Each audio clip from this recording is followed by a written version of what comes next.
6th join అయినప్పుడు మా financial position కానీ ఫ్యామిలీ పొజిషన్ కానీ బుక్స్ కొనలేని పొజిషన్లో అలాంటి టైంలో ఈ స్కూలే మమ్మల్ని అన్ని విషయాల్లోనూ ముందుకు తీసుకొచ్చింది. ఈ స్కూల్లో మేము 6th నుంచి 10th వరకు జరిగిన క్రమం అంతా కూడాను ఒక కళలాగే ఉండిపోయింది. ఎందుకు చెప్పాలంటే ఇప్పుడు ఎవరు సిగ్గుపడ్డా ఏదైనా కానీ అప్పుడు మేము పిల్ల బచ్చాలం. నేనైతే పిల్ల బచ్చానే, నాకు ఇటువంటి ఏమీ తెలియదు. మన మొన్న ఫొటోస్ ఇచ్చారు, వీడియో ఎడిటింగ్ నేనే చేశాను కంప్లీట్గా. చాలామంది ఏ సెక్షన్ అమ్మాయిలు అయితే నాకు 90% తెలియదు, 99% తెలియదు. ప్రోగ్రామ్కి ఒక 15 రోజులు 20 రోజుల ముందు ఒక గ్రూప్ స్టార్ట్ చేసాం.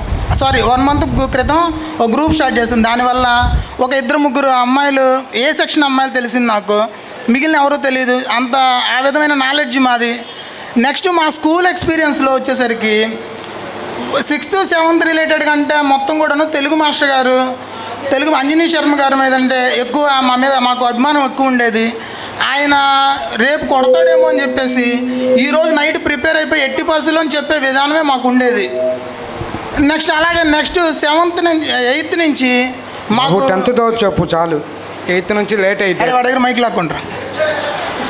లాక్కోండి 8th నుంచి మాకు విజయలక్ష్మి గారు నేను మళ్ళీ చెప్తున్నాను, మాకు మరో అమ్మగారు, మాకు వేయాలి గట్టిగా. మేము చాలా లోయర్గా చదివేవాళ్ళం. అంటే కాంపిటేటివ్లో మా కిషోర్ గారిని ఎవరు కొట్టేవాళ్ళు కాదు, మా సింగ్ గారిని ఎవరు కొట్టేవాళ్ళు కాదు, మా రామకృష్ణ గారిని ఎవరు కొట్టేవాళ్ళు కాదు. మా లైన్లో నాకేయొద్దు మెమోస్ బాబు డీజే. మా రామకృష్ణ మాకు లైన్ లీడరు, మావాడే నన్ను కవర్ చేసేవాడు మ్యాక్సిమం.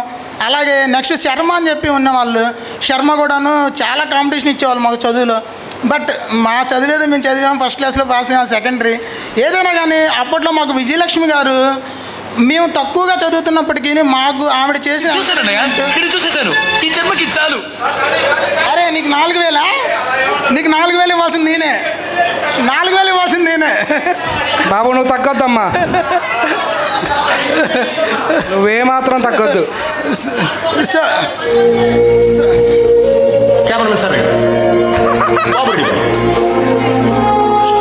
ఈ లైట్ వల్ల ఎవరు కనబడట్లేదు, అందుకే వస్తున్నా.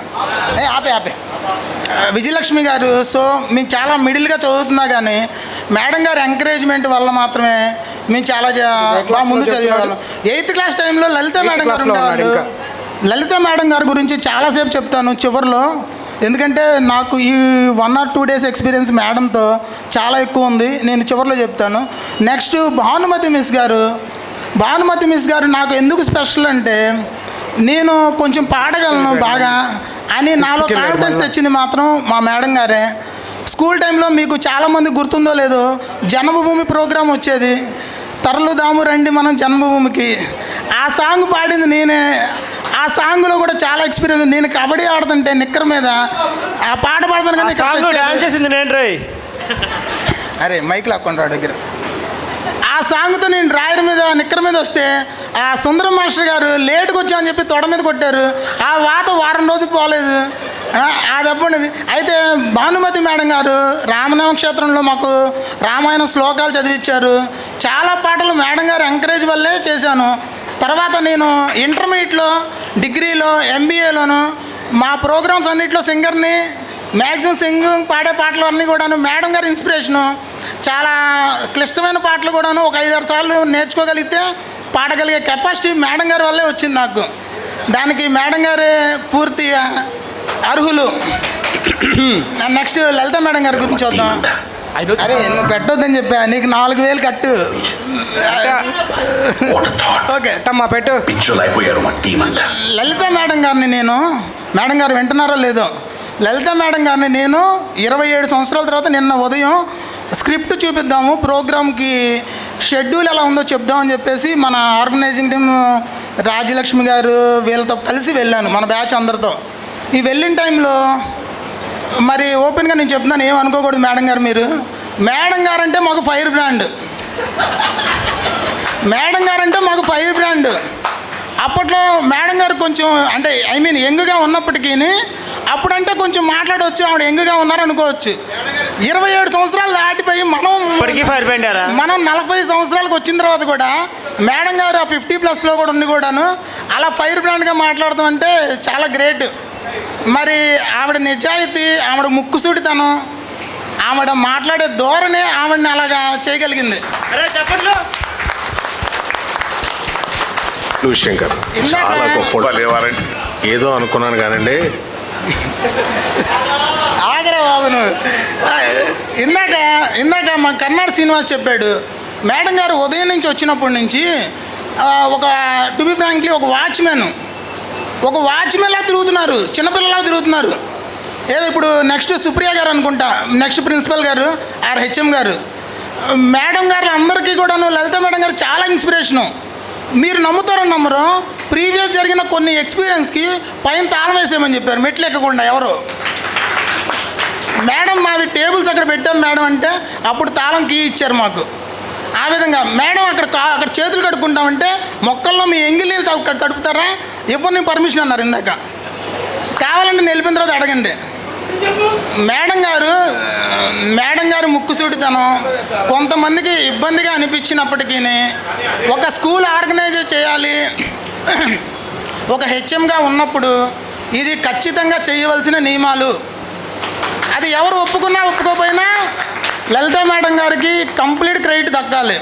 ఈ ప్రోగ్రాం ఇంత జరుగుతుందంటే ఆర్గనైజింగ్ టీం గురించి నెక్స్ట్ మన అంటే నెక్స్ట్ స్టెప్లో మన ఆర్గనైజింగ్ టీం గురించి కొన్ని సాంస్కృతిక కార్యక్రమాలు ఉంటాయి. టైం కొంచెం అయినప్పటికీ కొంచెం భరించండి ఈ ఒక్కరోజుకి. ఇటువంటి కార్యక్రమాలు చేయడానికి లలిత మేడం గారి కోఆపరేషన్ లేకపోతే మాత్రం మనం ఏది చేయలేం. మీరు అందరూ ఖచ్చితంగా ఒప్పుకోవాల్సిందే. ఆడవాళ్ళు ఎవరు చప్పట కొట్టట్లేదు, మరి మేడం గారు అంటే ఇష్టం లేదేమో. నెక్స్ట్ ఈ ప్రోగ్రామ్కి మొదట మనకి జానీ రవి వచ్చి మేడం గారిని కలిశారు. అంటే బేసికల్గా నేను రాజమండ్రిలో ఉన్నాను, బ్యాక్ ఎండ్లో నేను కోఆపరేట్ చేస్తున్నాను తప్పితే ఫ్రంట్ ఎండ్ వీళ్ళే వెళ్ళారు.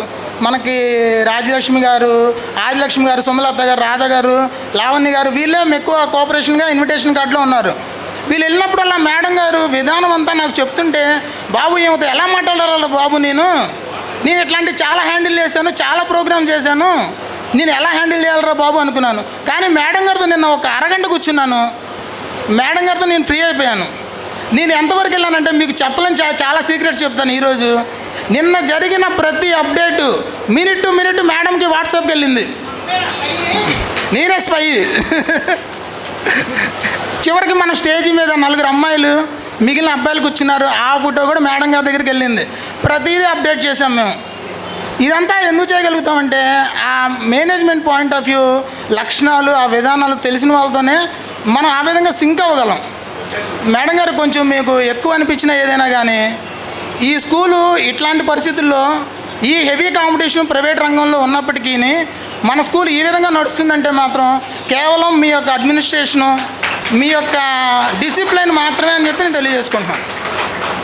ఇంకొకటి ఏంటంటే చాలామంది, అంటే వ్యక్తిగతంగా నేను ఎవరిని అనట్లేదు, చాలామంది టీచర్లకి లలిత మేడం గారు అంటే అంతగా నచ్చదు. అంటే లలిత మేడం గారు అంటే అంత నచ్చదు. అంటే దీనికి నేను మొదట అనుకునేవాడు మేడం గారు ఇంత పొగరుగా ఉంటున్నారేమో, ఈ విధంగా మాట్లాడుతున్నారేమో, అందుకేనేమో ఇలా పొగరుగా ఉంటారేమో అనుకుంటాను. అరే వెయ్యొద్దురా, అరే నువ్వు వెయ్యొద్దునా, అరే పెట్టద్దు, అరే మేడం గురించి మాట్లాడచ్చు ఇప్పుడు, అరే పెట్టద్దురా పెట్టద్దు. సో మేడం గారు రిలేటెడ్గా ఇంత క్రమశిక్షణగా జరుగుతుంది కాబట్టి మన ప్రోగ్రామ్ సక్సెస్ అయింది. మీరు గమనించండి, ఒక హెచ్ఎంగా ఉండి 4 o'clock వరకు ఇంత డిసిప్లైన్గా ఉంచగలిగి అందరితో మాట్లాడగలిగి చేయగలుగుతున్నారంటే అది మేడం గారికే సాధ్యం. ఓకే, ఎనీథింగ్ స్కూల్ రిలేటెడ్గా ఈ ప్రోగ్రాం ఇలా జరగడానికి అయితే ముఖ్య కారణం ఇదే. ఓకే, మనం నెక్స్ట్ సాంస్కృతిక కార్యక్రమంలోకి వెళ్దాం. దయచేసి ఇంకొక 1 hour స్పెండ్ చేయండి. ఒక్క 1 hour అందరికీ ఓకేనా? మీకు ఓకేనా? పేరుని